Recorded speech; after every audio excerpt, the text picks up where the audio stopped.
La cabale médiatique contre Marie Curie est intéressante à plusieurs degrés.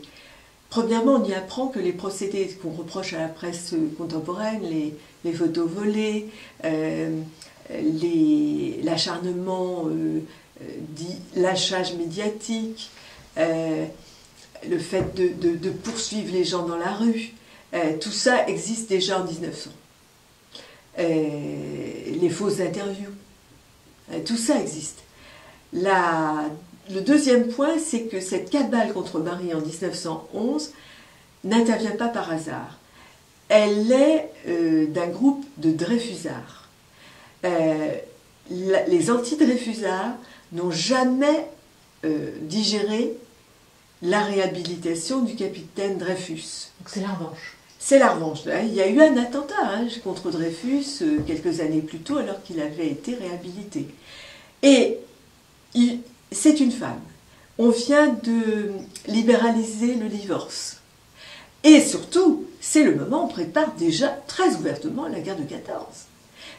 Il semblerait bien que les affiches de mobilisation aient déjà été imprimées. Et dans ces cas-là, Marie, prix Nobel, est-ce qu'elle est prix Nobel française ou est-ce qu'elle est l'étrangère?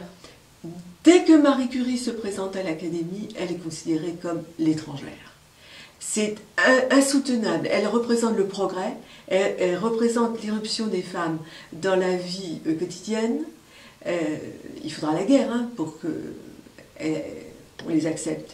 Et elle représente, oui, tout ce qui est autre. Et le nationalisme le plus étroit se nourrit de la peur de l'autre, de la xénophobie, et aussi de l'antisémitisme. Elle n'est pas juive, mais pour mieux l'enfoncer, pour mieux l'abattre, on envoie des lettres anonymes disant qu'elle est juive.